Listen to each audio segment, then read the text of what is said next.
Hey guys, it's Sharon from Digital Nomad Quest, and today we're going to go over how I was able to build a following of over 630,000 amazing individuals. Now, if you guys are new to this channel, welcome. I'm all about teaching you how to build passive income, become financially free, and design your best life. So if you guys are interested in that, make sure to subscribe and hit the bell button to be notified of my latest videos. So it's been a pretty amazing ride. I've been able to build a following of over 480,000 individuals on TikTok, 118,000 individuals on Instagram, and over 33,000 people on YouTube. I honestly would have never expected this all to happen, so it's been pretty wild. And because of this, I kind of wanted to make this video. I wanted to go over kind of my learnings, and hopefully it will help you when it comes to building a personal brand. So building a personal brand has been one of the most fulfilling side hustles for me. I've attempted many different side hustles, and this is one where I can actually be impactful and help people on their journeys, where you may be going through the same struggles that I was going through back in the day, and I love that I can spread my knowledge to hopefully help you guys in your financial journeys. If you guys haven't heard about my story yet, go ahead and check out my channel trailer where I talk about going from 30K a year to millionaire by 30. With my personal brand, I'm able to talk about personal finance, side hustles, and investing, and these are all topics that I really love, and I'm so happy that I get to share my passion with you guys as well as help you guys along your journey. So hopefully you guys are getting value. Now, I would say that this video is talking about how I was able to grow that following with my personal brand, but I'm gonna say this, that you wanna make sure that your goal shouldn't just be to build a following of a bunch of people. Whenever you put like a number that you wanna achieve all the time, it becomes less and less fulfilling. And the journey honestly becomes harder and harder if you are trying to build a personal brand, because if you don't achieve those numbers, you might get disappointed and stuff like that. So it's important to make sure that your self-worth doesn't get tied into this. But I did wanna talk about this today because my life has dramatically changed from building this community. But again, as a note, you want to make sure that your ultimate goal is to provide value or to talk about something you're passionate about, because that will allow you to pursue this over the long run without having to get burnt out and give up. Tying this to your why and your mission makes this a lot more sustainable. Now let's just go over the different tips that I have when it comes to growing your personal brand and growing a following. Number one, you want to test different content ideas. It'll actually surprise you which different content will actually hit, so you want to make sure you keep churning out different content ideas. So for me, let me give you an example. So when I started building my TikTok following, I was just doing it for fun. First of all, I wasn't thinking anything of it. It was just like a fun experiment.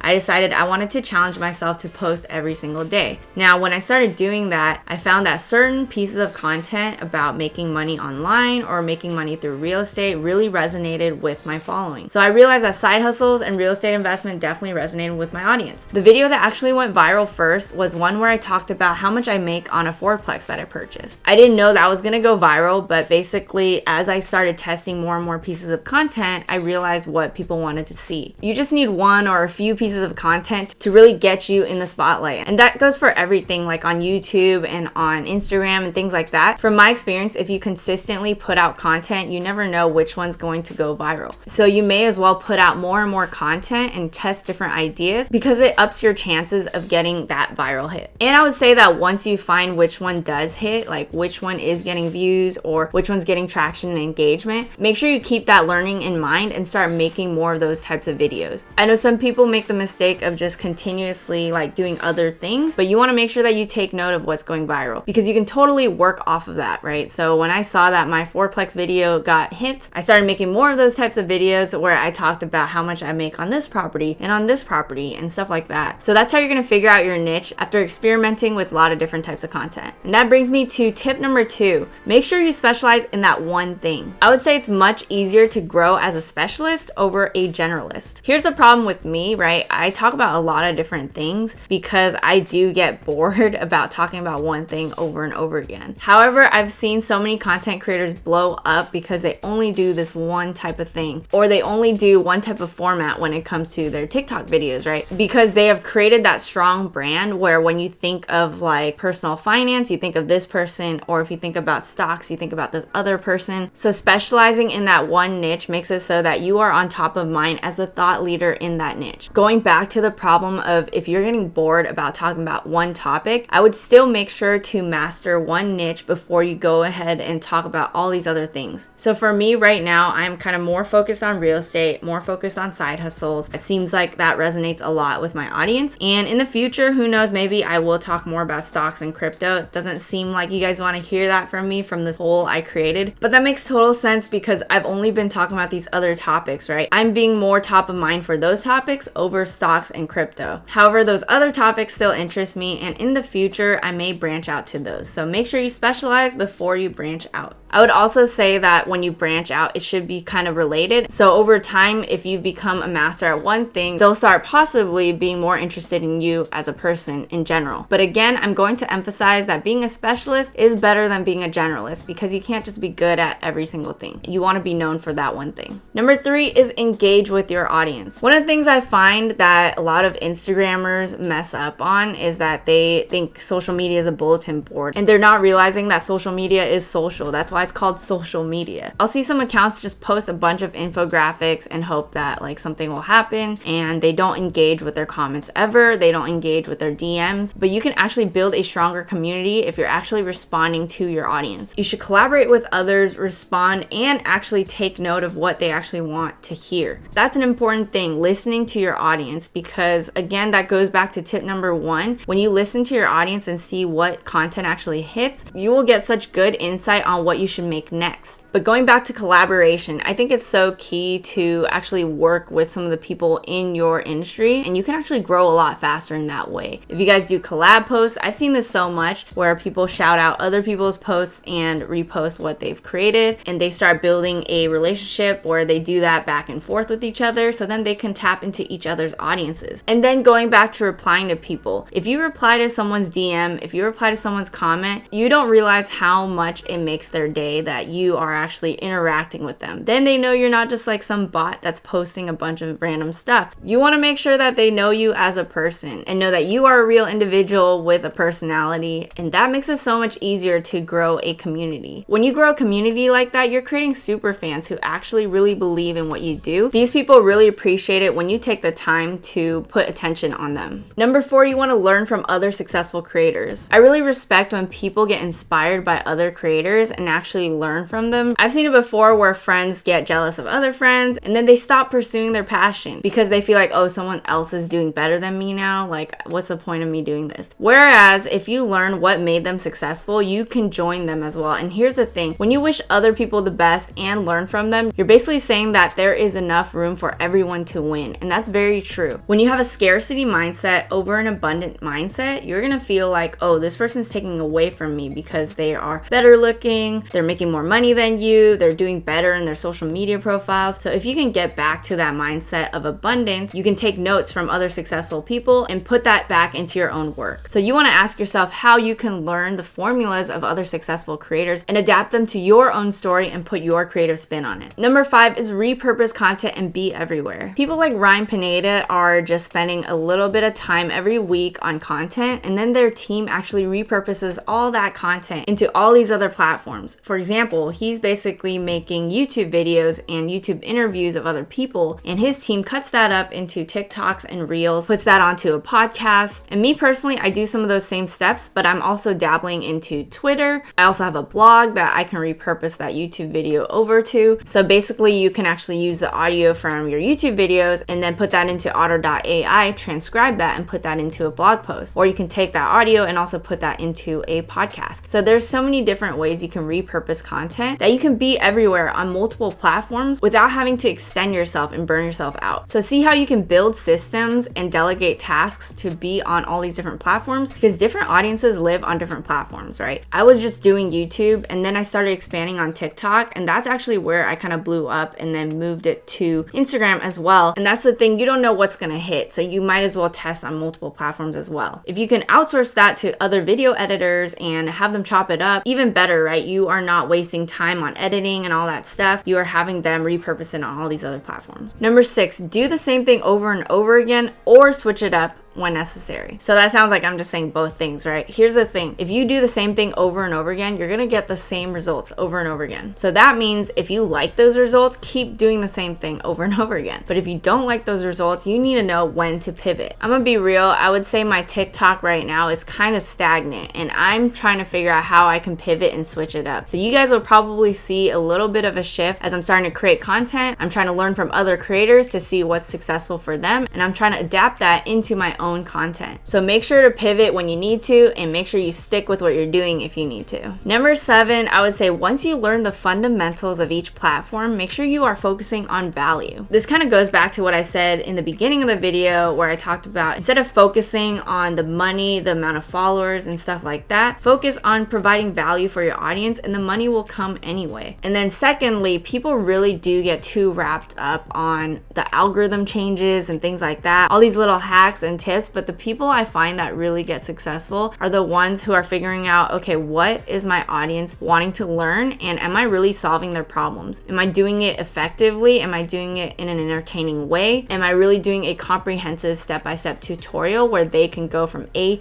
to B? So that's what you really want to understand. And I think those people who really focus on that and hone in on how they're speaking about a certain topic or writing about a certain topic, those people are going to do the best. At the same time, it is important to learn stuff like SEO. For YouTube, it might be thumbnail creation and stuff like that, but don't get just completely wrapped up in that where you are in analysis paralysis and you just don't want to do the actual work because you're like, oh, I have to learn everything about this platform before I start. Just go for it. Don't worry about perfectionism, and also just worry about making the best stuff. For example, too, when I Google certain topics, the ones that do really well and rank well on search, I will read through the entire article and I'm like, okay, that deserves a #1 spot because it's actually super comprehensive. It could be like, you know, a 20,000 word article. I've seen those created, right? They are trying to go step by step to bring you from A to B. And they're really putting in the effort to make sure the article is comprehensive or the YouTube video is comprehensive. So make sure what you are creating is actually valuable for your audience and focus on that piece. Last but not least, number 8, keep building. When I started my brand, I looked at it as a 5 to 10 plus year endeavor. So I'm consistently building. I can't just randomly disappear from my audience. You have to consistently put out pieces of content every single week. And because I've managed my expectations where I don't feel like it's gonna be something where my following skyrockets right away, then I won't get distraught, right? I'm viewing this as a long endeavor and I'm gonna continuously build. So it makes it easier not to give up. So just keep making good stuff regularly and watch your brand grow over time. So I hope you guys enjoyed this episode on how I was able to grow a following of over 630,000 individuals. And let me know if any of these tips resonated with you or if you have anything to add on this list. And make sure to smash the like button, subscribe, and hit the bell button to be notified of my latest videos. And I'll see you guys in the next one.